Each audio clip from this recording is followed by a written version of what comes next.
नमस्ते दोस्तों। आज मैं आपको सुना रही हूँ हिंदी की एक कविता जो मैंने हाल ही में रची है।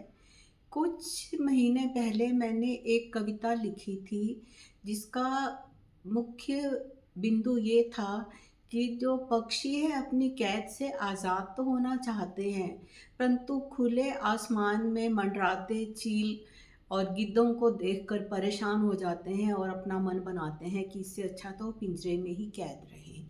वहाँ वो कुछ सुरक्षित महसूस करते हैं। पर तब और अब की सोच में बहुत बदलाव आ चुका है और इसी बदलाव पर केंद्रित करके मैंने ये कविता लिखी है, उन्मुक्त उड़ान। युगों से पिंजरे में कैद पंछियों ने मुक्ति की योजना बनाई। पिंजरे में कैद पंछियों ने मुक्ति की योजना बनाई।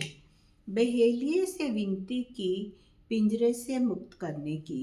बहेलिए से विनती की पिंजरे से मुक्त करने की। नभ का विशाल विस्तार उन्हें मानो उकसा रहा था। उन्हें मानो उकसा उकसा रहा था बेड़ियां तोड़ने के लिए।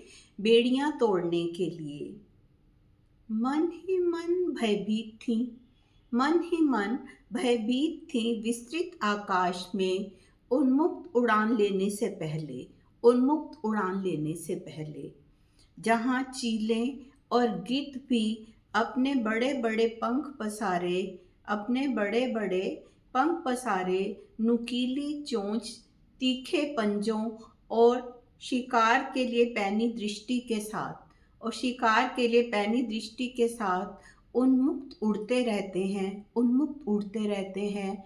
डर था कहीं उन पर जानलेवा हमला ना कर दें। कहीं उन पर जानलेवा हमला ना कर दें। बहेलिए ने उन्हें चेताने की कोशिश की। बहेलिए ने उन्हें चेताने की कोशिश की, पर जिद पर उतारू चिड़ियों के समक्ष झुकना ही पड़ा उसे। झुकना ही पड़ा उसे। अलग थलग उड़ने की बजाय अलग थलग उड़ने की बजाय वे उड़ी झुंड में। वे उड़ी झुंड में।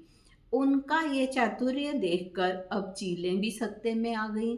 उनका ये चातुर्य देखकर अब चीलें भी सकते में आ गईं। दृढ़ इच्छा शक्ति से भरी दृढ़ इच्छा शक्ति से भरी एक सुगठित सेना जो परवाह नहीं करती विषम परिस्थितियों की। जो परवाह नहीं करती विषम परिस्थितियों की। डटी रहती है चट्टान सरीखी। डटी रहती है चट्टान सरीखी। उस सेना पर आक्रमण करना उस सेना पर आक्रमण करना कभी भी आसान नहीं होता। कभी भी आसान नहीं होता। अब बहेलियों ने भी बदल डाली है अपनी सोच। बहेलियों ने बदल डाली है अपनी सोच।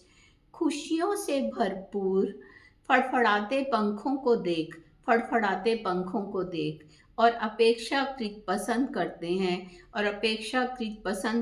हैं। पंछी यूं ही आनंद लेते रहें। पंछी यूं ही आनंद लेते रहें उन्मुक्त उड़ान का।